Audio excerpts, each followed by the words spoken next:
Evening was descending on the city. The bright lights of advertising signs and the neon lights of stores enlivened the streets, immersed in the bustle of a large metropolis. In the center of the city, a tall man in modest but neat clothes stood on one of the streets. His face reflected a concentrated calmness. He didn't seem to be interested in the people around him, but his attention was drawn to the tall buildings and the noise of cars, as if he were used to other sights and sounds. A patrol car was passing nearby, and one of the policemen glanced in the direction of the passerby, suddenly tense. His colleague, noticing this, squinted his eyes, assessing the man, who seemed to look out of place on this street. The policemen looked at each other, and one of them remarked loudly, "Damn it, look at that weird guy. He looks like he's in charge. Maybe he's waiting for someone, or is he going to cause trouble?" The other officer only snorted, but something in his colleague's tone caught him, and he slowly slowed the car down, watching the stranger. The passerby's gaze was too calm and confident, as if he didn't think he was guilty of anything and was sure of his right to be here, and that irritated them. "Let's check him out," said the first policeman quietly. There was irritation inside him, mixed with a vague anxiety, and he felt a rush of vague discontent. All too often, such men had been found innocent and got away with it. This time he was in a different mood. He wanted to teach all these, as he said to himself, arrogant and suspicious types, a lesson. The car turned on its blinkers and turned to the sidewalk. The man, noticing the stopped patrol, smiled faintly, as if he had foreseen the development of events. But something in his gaze remained as calm and unperturbed, which began to anger the cops even more. One of them got out of the car and walked resolutely toward the passerby, already anticipating the feeling of power. "Hey, stop! Show me your ID," the officer sharply addressed him, hardly hiding his irritation. The man slowly looked up, breaking away from his thoughts, and smiled slightly, squinting his eyes. "What are the grounds for the inspection?" he asked calmly, as if he were not just a passerby, but a man accustomed to other rules of communication. His voice was low and firm. The policeman frowned in response. This did not suit him. Something inside him exploded. How could this man, in spite of the patrolman, in the very center of the city, show such fearlessness and calmness? "You don't need my grounds," the policeman said in a harsh tone as he came closer. "Show me your papers, and maybe we'll part quickly. Or would you prefer it another way?" But the man took a step back without averting his gaze, sensing that the situation might get out of hand. When the man took a step back, it was as if some invisible signal flashed at the police officers. His calm and confident demeanor angered them even more. In the eyes of the officers, he became not just suspicious, but defiantly dangerous. They exchanged glances, not saying a word, but already understanding each other without words. They were not going to let him go so easily. The two policemen, Mike and Tom, had known each other for years and were used to working in tandem. The atmosphere in their small station had long been dominated by certain attitudes and prejudices. They often patrolled the poorer parts of the city, and over the years had grown accustomed to considering those who were different in skin color or looked different from those they considered their own as suspicious. Mike, a senior officer, loved to argue that criminals are easy to read by their looks and behavior, and now he was sure that he had just such a criminal in front of him. "Are you hiding something?" Mike said defiantly, looming over the man and adding sarcasm to his tone. His gaze glittered with an unpleasant coldness. "Thought we'd just drive by." "Wrong, buddy." The man didn't move, only his jaw tensed, but his voice remained the same, calm and firm. "I'm not your friend, and I have nothing to show you. You haven't shown me any reason to check. If you want my identity, I'll just give you my name." Those words seemed to ignite a fire of resentment in Mike. He was used to unconditional obedience, and he would not tolerate even the slightest insolence from this stranger. The cops knew they had power and impunity behind them, and their stereotypical attitudes flashed through his mind. "Do you think you're smart? You think you can set conditions?" Tom, standing a little behind Mike, was already groping the weapon as if by the way, and his gaze was growing more and more dangerous. "You're in the wrong place, friend." The man met their gazes again with icy calm. There was no fear or defiance in his demeanor. It seemed as if he already knew how all this would end. But his calmness irritated the policemen so much that every silent look and gesture seemed more and more defiant. They did not know who he was. They could not even imagine that he was a general who had been through combat in many difficult situations in which hundreds of lives depended on his decisions. To them, he was just another suspicious passerby who decided to go against their orders. Mike made a sign to Tom, and they both moved closer to the man, at the same time starting to search his pockets. The man did not resist, but remained cold and silent, which only fueled their aggression. "We've got a stubborn one here," Tom grinned, searching the man and finding nothing but business cards and keys. But the man's lack of response was getting them more and more pissed off. "Well, since you've decided to keep quiet, you're coming with us," Mike announced, handcuffing him. The man sighed quietly, as if he'd anticipated that this wasn't going to be a conversation. As the police handcuffed him, passers-by looked around furtively, and some even pulled out their cell phones to take pictures of what was happening. Mike and Tom seemed oblivious to the attention from outside. Their target stood before them, restrained and, they were sure, unable to resist. They pushed the man toward the patrol car, intending to search him even more thoroughly and get the answers they thought he was hiding. "So you're going to tell us everything," Mike said mockingly, opening the back door of the patrol car and sitting the man inside, slamming him roughly against the metal edge. But the man didn't even flinch, just stared at Mike with a cold disdain that made the officer feel a sudden flash of irritation and anger. "You got your papers on you, or did you leave them at home on purpose, knowing that we have an eye for your kind?" Tom grinned, putting his foot on his leg as he sat down next to the man in the car. "You think we don't realize you're hiding something?" The man slowly turned his head and looked calmly at the officers again, equalizing his breathing and holding back his growing indignation. "I have already said," he began in a quiet but confident voice, "if you want to know my name, you have the right to ask. But what gives you a reason to treat me so? I have done nothing wrong, and your demands and manners are just rudeness." The man's words, instead of calming them down, fueled their anger. In the eyes of the officers, he had not just failed to comply with their demands, he had dared to criticize their actions, questioning their authority and right to control. "Who the hell are you? You must be the kind of guy who thinks he can talk to us as equals?" Mike, raising his voice, leaned closer to the man. "You should be grateful to all of us that we keep this town safe and that you're allowed to walk around here without much trouble at all. You seem to have an inflated ego." But the man didn't look away. His face was a mixture of contempt and determination, as if he wanted to say something that would break them, but held back, realizing that his words would only exacerbate the situation. The silence, however, acted as a provocation to the police. "You're just used to being talked to like that, aren't you? You think we're going to be scared of that look in your eyes? You're just a suspect.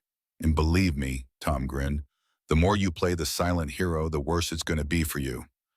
"I don't think you realize what you're doing," the man said at last, not hiding his cold certainty. "If you knew who I was, maybe you'd have a little more respect." For a moment, Mike and Tom glanced over, and something like confusion flashed in their eyes. But then they quickly returned their smug masks. "Oh, we realize you're a big shot, but we're not afraid of that. We've dealt with people like you, and we know how to handle them," Mike snapped. "And the longer you try to look tough, the longer you'll be here."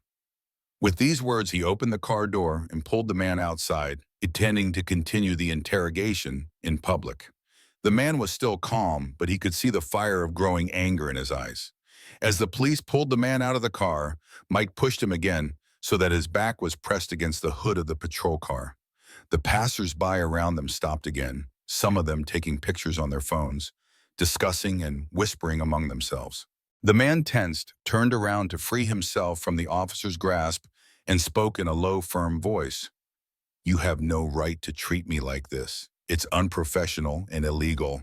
Show me immediately the reason for your detention." Mike and Tom froze when they heard him say those words. His tone was commanding and stern, and there was something in it that would have made many people think. But the policemen saw it only as a challenge. They felt that control of the situation was slipping out of their hands, that this man did not fit their usual patterns, did not obey as detainees usually did. He was overconfident, and that made them angry. Do you really want to know what grounds we have? Mike leaned closer and gritted his teeth. His face was twisted with anger, and he spoke so that only the man could hear him. The grounds are that you took a bad look at us, started fucking around, and that's more than enough for us. I haven't broken any law, the man said coldly, not taking his eyes off him. What you're doing is an abuse of power. You're obliged to behave according to the police regulations, not like bandits.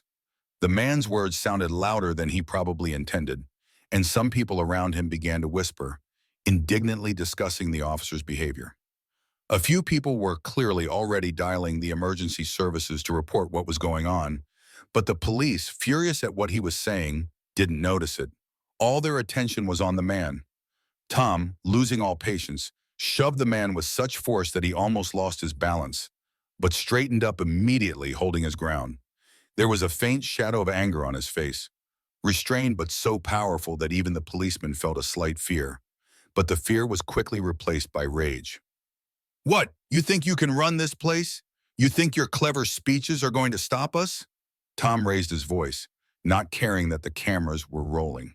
He grabbed the man's shoulder, squeezing it so hard his knuckles turned white. We have our own ways of dealing with people like you. Unless you want to face serious consequences, I advise you to stop, the man said quietly but firmly. Your actions are illegal, and you will be held accountable for them. Oh, that's how it is, huh? You're going to teach us how to work? Mike grinned with such malice that his face contorted. Let's see who's in charge here. You're acting like a little rebel, and I'm going to have to explain to you how real men behave. With those words, Mike pushed the man harder, hoping that he would finally give in to them, show some fear. But the man didn't even falter. He looked at them as if deciding how best to proceed. His gaze remained impenetrable, and there seemed to be a threat in it. This unshakable certainty was like a knife in their backs. They did not understand why this man was not afraid of them, and it irritated them to the extreme. They were ready to do anything to make him obey. Mike snatched the baton, contempt written all over his face, and he whispered through clenched teeth, "Now we're going to explain to you what it means to disrespect the police." Tom nodded and stepped forward, preparing to support his partner. The man remained calm, but his gaze hardened.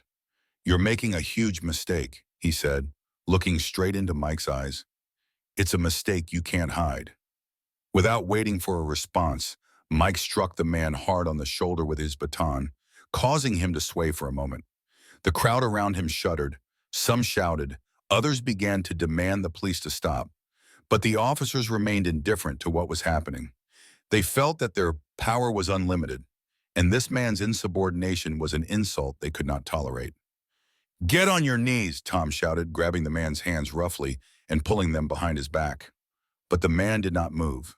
He stood straight, showing neither fear nor pain, his gaze cold and penetrating, as if he were tormented not by the physical blows, but by the fact of this humiliation. "I am an army general," he said clearly, each word making the police officers freeze in surprise. "My identity's confirmed by documents that you didn't even try to check."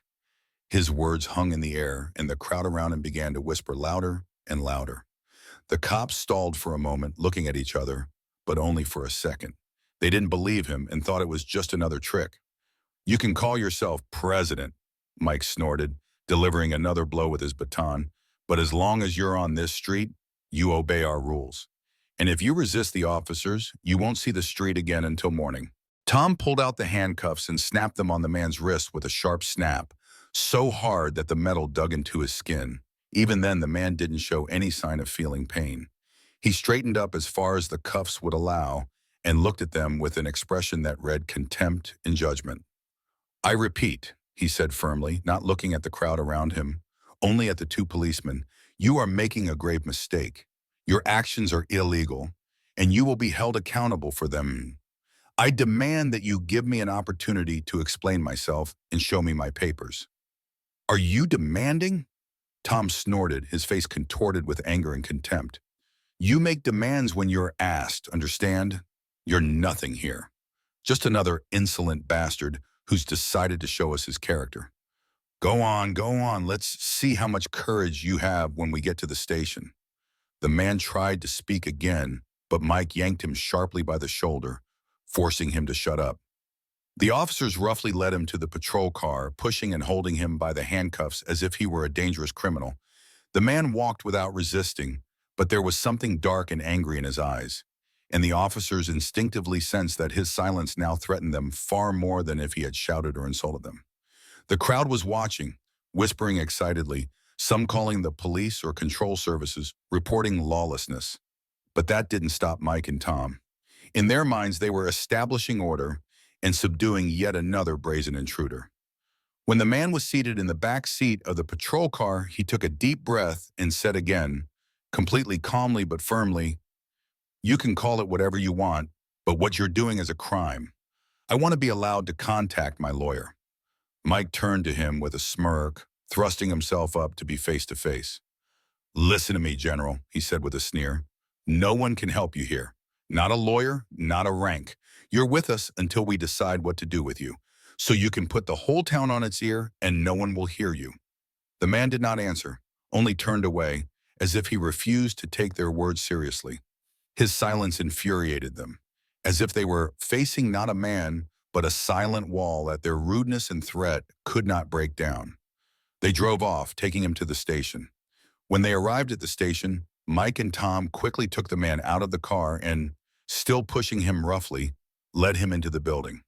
The policemen at the entrance looked at their prisoner in surprise, but seeing the fierce expression on Mike and Tom's faces, they asked no questions.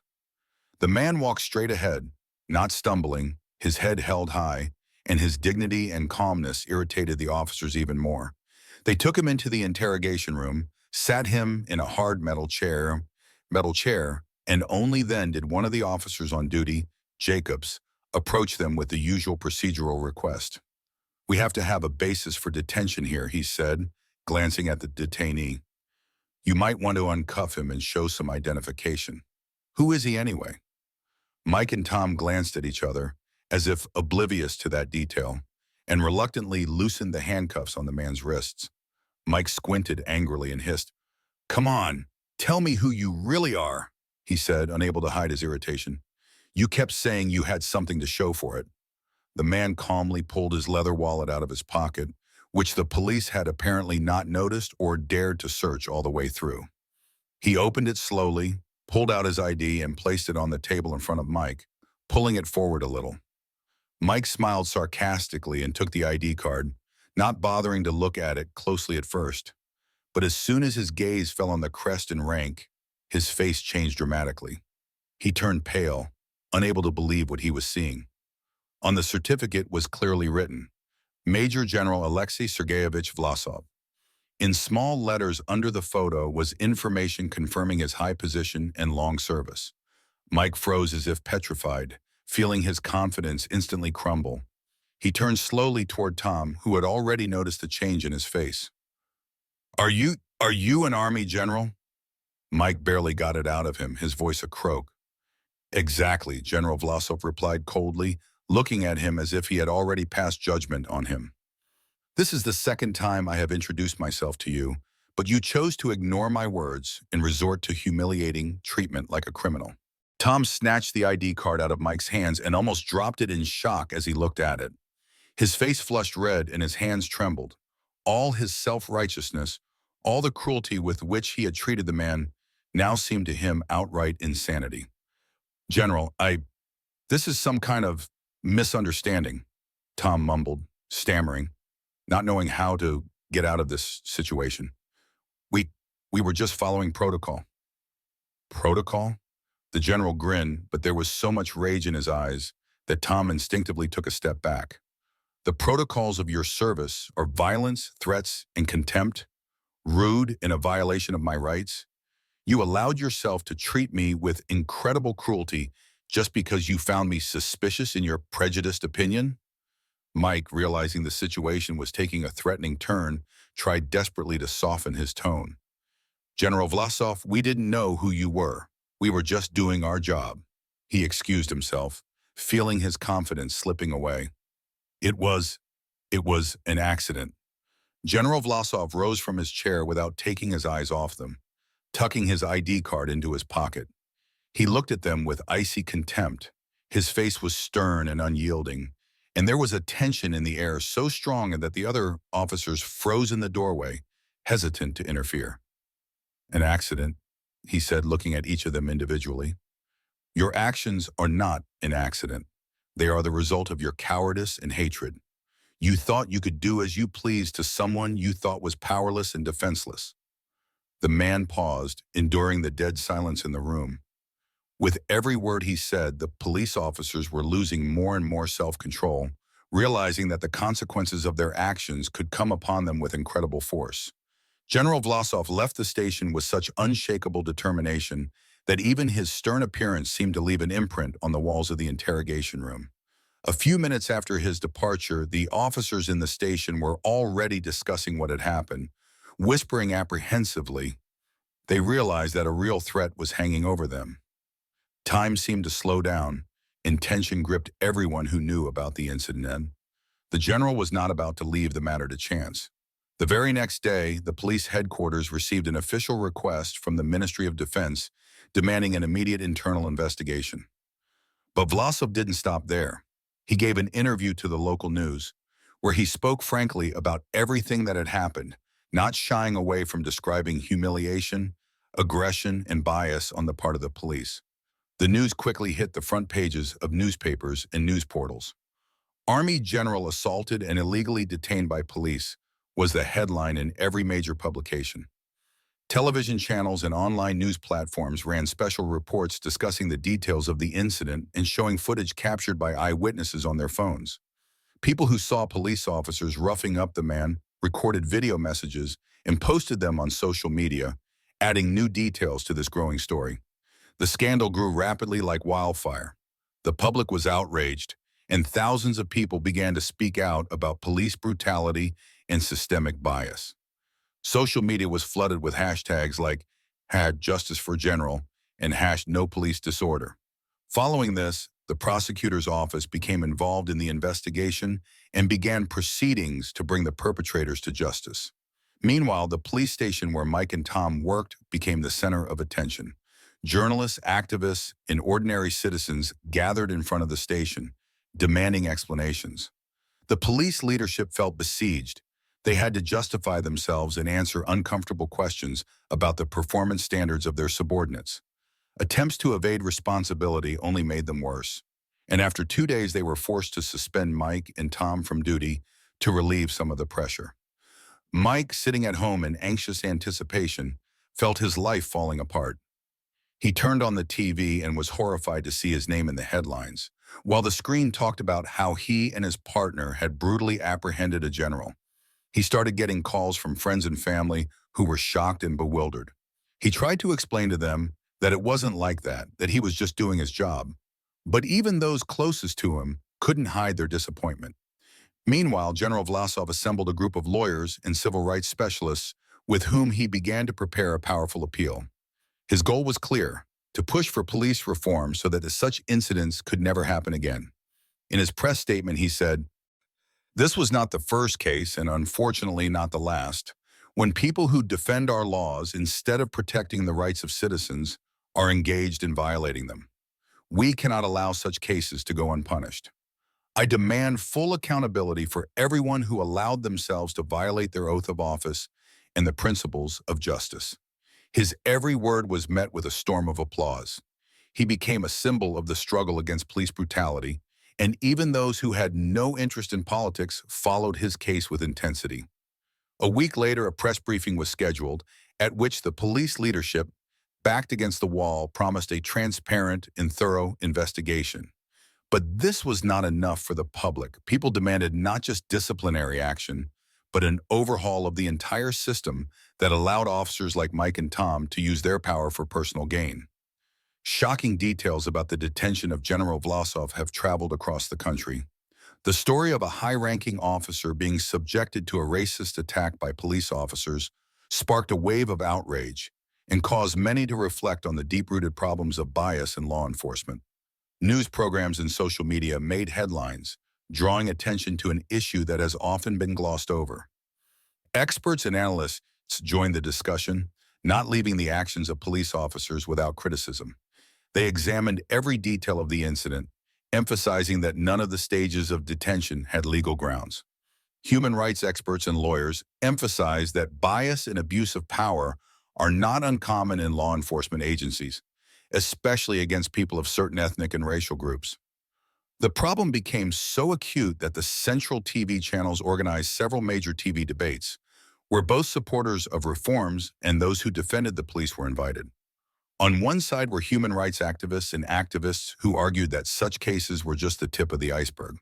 They argued that bias has become the norm in a police culture dominated by an atmosphere of distrust and often contempt for people of other races. On the other hand, police representatives and conservative organizations tried to justify the officers' actions by citing difficult working conditions. But these excuses sounded less and less convincing amid the scale of the scandal. Particular attention was drawn to the interviews of several former colleagues of Mike and Tom, who, on condition of anonymity, told journalists that their partners had repeatedly found themselves at the center of scandals for their aggressive and rude treatment of suspects. They recalled how they showed blatant disrespect for people of other races, often justifying their actions with stereotypes and their own preconceived notions of typical criminals. One colleague remarked, "It was clear from the beginning that they did not share the core values and principles of policing. They treated people as inferior. They did not care who they detained. Everyone was an enemy to them." These admissions were another blow to the police department. Public attention was fueled by new facts and witnesses who increasingly spoke of the need to rethink the way police officers were selected and trained. Soon the prosecutor's office decided to deepen the investigation by requesting archives with previous complaints against Mike and Tom, and invited anyone who had information about other instances of their rough treatment of detainees. Public pressure mounted, and soon people took to the streets. Rallies against police violence and racism swept the city. Demonstrators held placards calling for reform, demanding transparency and justice, and demanding that police officers be held truly accountable for their actions.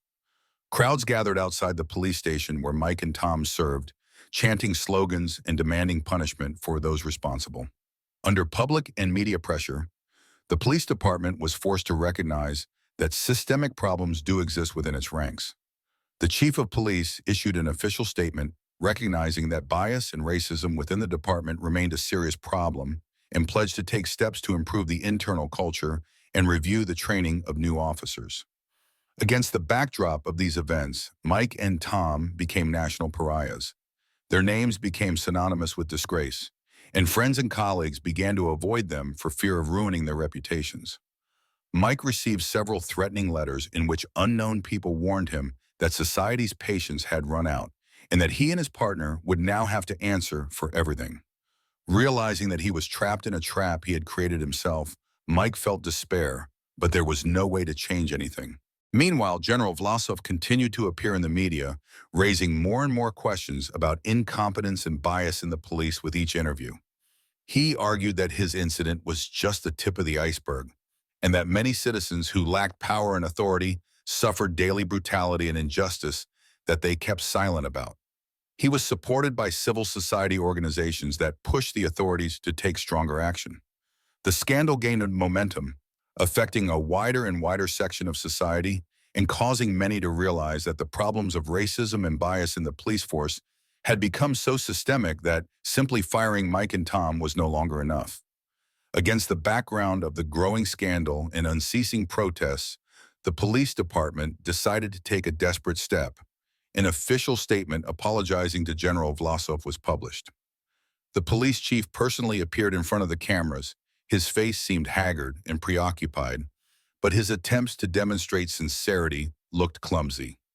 In a pre-prepared statement, he expressed his deepest regrets about what had happened and promised that there would be a thorough internal investigation into the actions of officers Mike and Tom.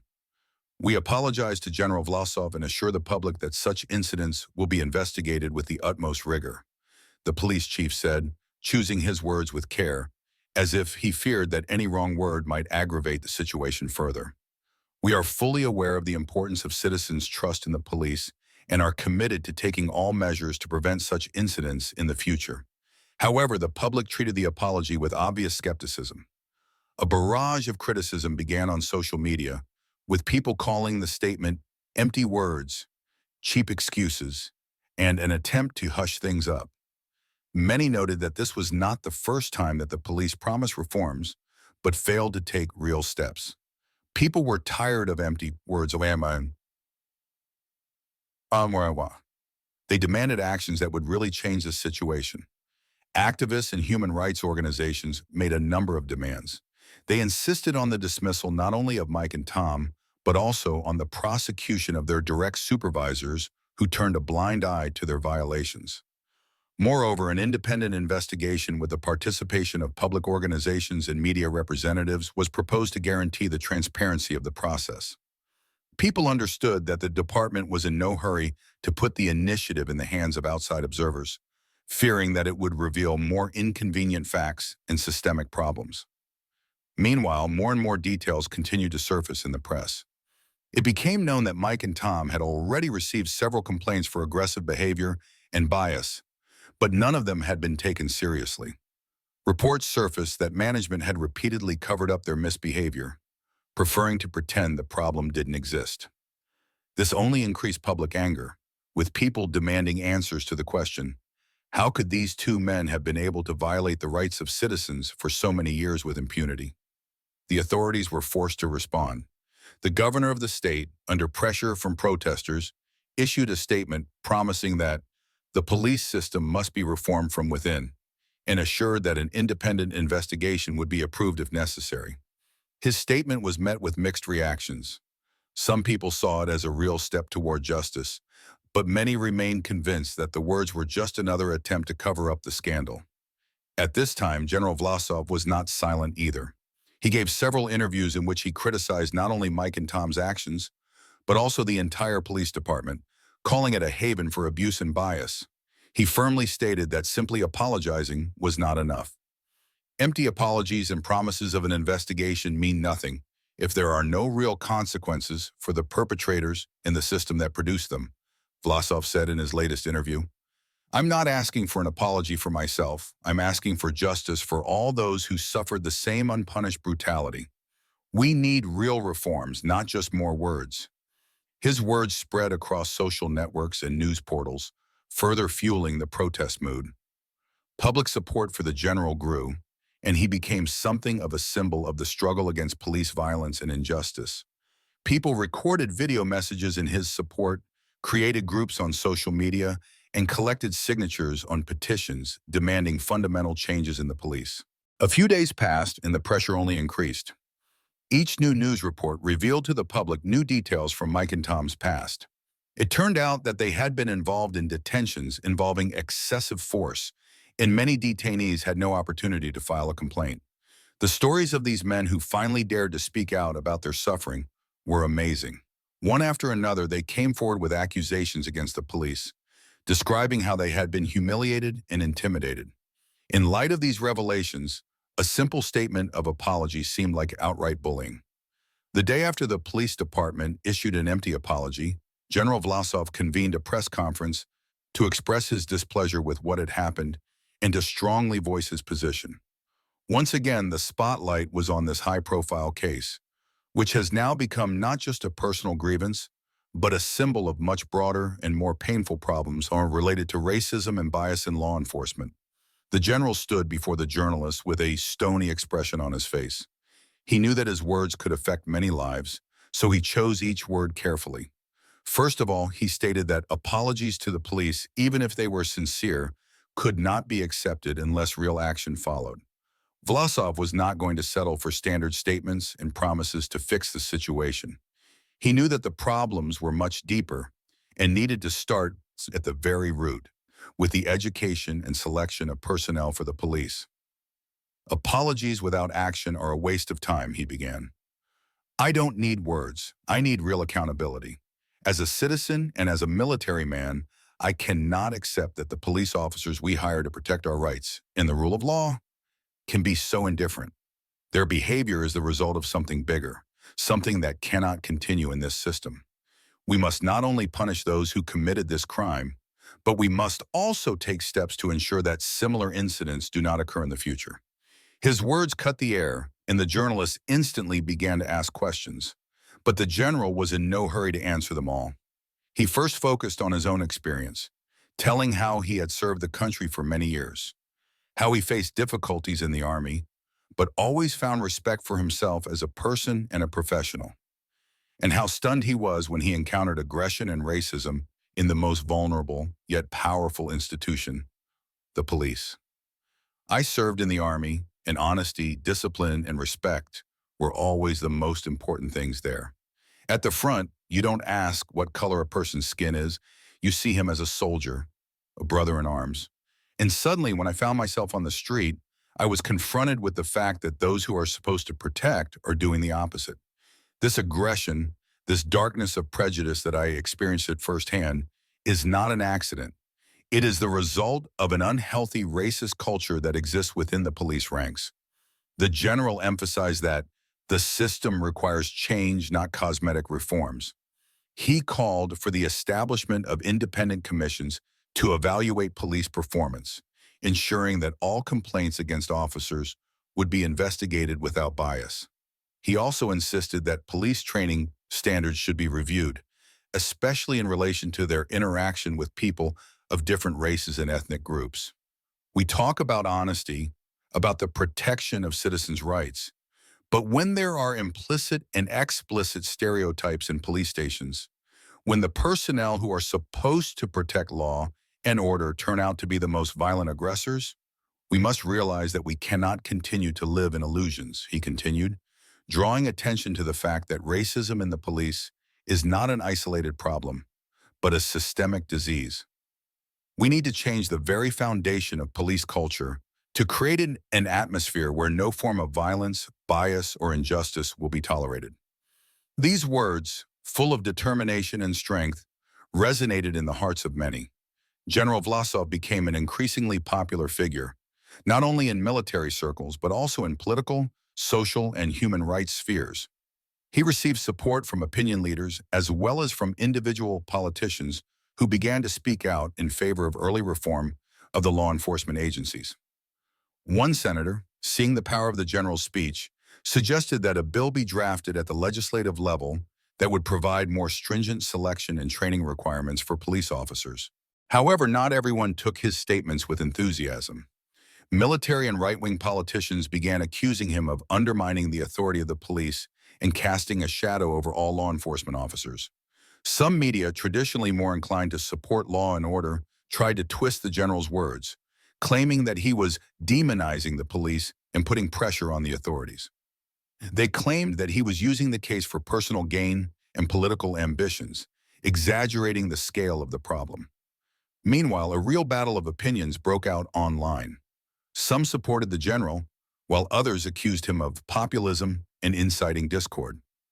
The debate went on for days, and the number of protests and rallies only increased. The general nevertheless continued his campaign for reform. Human rights activists, lawyers, activists, and even some police officers gathered in his camp, ready to work for change from within the system. For Vlasov, the struggle did not end once he was in the spotlight. He knew that the process of change would be long and difficult, but he was willing to go all the way. He realized that the consequences of his actions would be far from immediate, but he also knew that if he did not start reforms now, the situation would only worsen. A few days after General Vlasov's explosive interview, which continued to bubble up on social media and in the news, the police department, under public pressure, finally decided to take a step it had long avoided.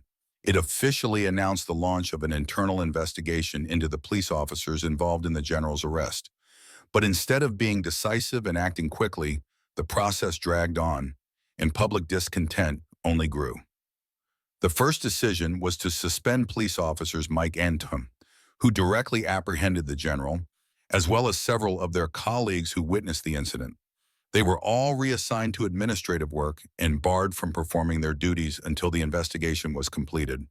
However, this measure looked more like an attempt to appease the public than a serious punishment. Everyone knew that suspension without real consequences was no more than a formality. The police department's statement, which sounded almost like an apology, sparked another wave of outrage. It said the investigation would be conducted with the utmost transparency, and that unwarranted violence and bias within the police force is unacceptable. Within hours, however, media reports began to emerge that a number of Mike and Shim's former colleagues, as well as other police officers, were trying to pressure the investigation by minimizing their culpability and claiming that the officers' actions were a misunderstanding or a misinterpretation of the situation. All this led to even greater discontent on the part of activists, human rights organizations, and citizens. They insisted that the investigation should not be conducted internally, but by an independent commission, preferably with the participation of external observers. Some suggested the involvement of independent experts to ensure that the investigation would not be biased and that the perpetrators would be effectively punished. With each passing day, information about the investigation became more and more contradictory. Various sources reported that at least one of the police officers had already expressed his version of events, that allegedly General Vlasov was not recognized, and that their actions were justified by fear of the unknown man. This statement was made with such insistence that there was a feeling that the officers were not being sincere but rather trying to shift the blame to circumstances. But the more questions asked, the more it became clear. The police officers had no plan to truly investigate their actions, and their attempts to justify themselves only increased suspicions that the system was corrupt. Meanwhile, General Vlasov continued to be the center of attention. He was supported not only by activists, but also by entire political groups demanding immediate legislation on law enforcement reform. He gave another interview in which he explained that police problems are not only a problem of racism, but also a general issue of lack of control and how often police officers act with impunity without fear of repercussions. Vlasov stated that only a complete rethinking of how the police interact with society can prevent such incidents from recurring. Meanwhile, the police department continued to work on the investigation, but instead of moving forward and finding the real culprits, it was as if they were obsessing over the details, trying to exonerate their officers. The contradictions in the officer's testimony became more and more apparent. Mike claimed that he acted according to instructions in a situation where General Vlasov's alleged behavior seemed threatening, and that he considered him a dangerous element because he refused to show his documents immediately. However, the general's lawyers and independent experts insisted that this argument was an unjustified fabrication and that the behavior of the police officers was inherently aggressive and racist. In the midst of the investigation, it was revealed that this was not the first time Mike and Tom had shown bias. Testimonies from people who claimed to have been victimized by these officers in the past began appearing on social media. One post that quickly gained popularity was about how Mike and Tom pulled over a woman simply because she was African American and proceeded to accuse her of something that later turned out to be false. This testimony brought even more attention to the investigation. As soon as information about possible violations by police officers hit the public domain, there was a sharp increase in protest actions. People began to take to the streets, demanding real reforms and bringing the perpetrators to justice. While the majority of the public demanded the immediate dismissal of Mike and Tom and the investigation of their colleagues, alarm bells began to go off within the police that the investigation could drag on for months, if not years. But for most citizens, the case was not limited to just the arrest of the general. In their eyes, it was part of a bigger picture. Constant violence, bias, and impunity on the part of law enforcement agencies.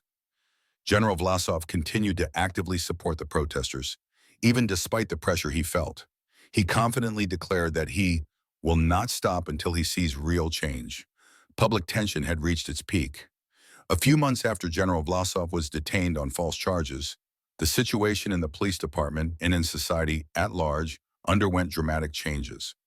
The scandal, which was initially perceived as an incident, soon became a catalyst for systemic reforms in law enforcement that affected not only local governance, but also the behavior of police officers throughout the country. While the road to these changes has been long and thorny, the events have led to one important and inescapable conclusion. Racism, bias, and police violence must be eradicated. First, amid pressure from the media, activists, and political figures, the leadership of the police department decided to completely overhaul the training system for its officers. It was announced that all police officers, from rank-and-file officers to supervisory staff, would have to undergo training on racial bias, respect for human rights, and inclusiveness. It was important not only to teach officers to recognize their biases, but also to give them the tools to act according to ethical standards, regardless of personal biases. One of the most important elements of the reforms was the introduction of new criteria for police recruitment, focusing on human qualities rather than just physical training or technical skills. They established mandatory testing for candidates for latent racist and aggressive tendencies and expanded the psychosocial training program. The police could no longer be a closed world, isolated from society. They had to become a real service for the people. Despite these positive changes, however, the scandal continued to affect the reputation of the police department. Internal divisions among officers became increasingly evident. A certain number of senior officials attempted to sabotage the reforms, claiming that such changes only weakened the police. They argued that slowing down action, exaggerating bias, and universally enforcing tolerance standards would lead to poor performance. However, this view was quickly suppressed when it became clear that the policy of unacceptable racism and violence was supported by the majority of society. General Vlasov, meanwhile, became a symbol of change. His determination to fight for justice inspired thousands of people. His name became associated with ideas about equality and respect for the rights of all citizens, regardless of their racial, ethnic, or social background. But he realized that his role was not limited to his personal story. He demanded reforms that could actually change the system, not just paint it from the outside. He spoke at rallies emphasizing the need for transparency in policing, and even offered his assistance in drafting bills to protect human rights and reform law enforcement. As a result, after several years, the legislative changes began to reflect everyday reality. Police officers began to undergo mandatory extensive training that focused on skills to communicate effectively with citizens, to detect bias, and to understand cultural differences. They were required to adhere to new standards in their interactions with both suspects and victims, and there was strict accountability for violations of these standards. At the same time as reforms in the police ranks, there have been significant changes in the law. New laws were adopted that increased penalties for racist and discriminatory behavior, both among police officers and in the broader context of public interaction. The authorities introduced programs to restore public confidence in law enforcement by establishing independent monitoring commissions that reviewed the actions of police officers, their interactions with citizens, and conducted a review of each incident.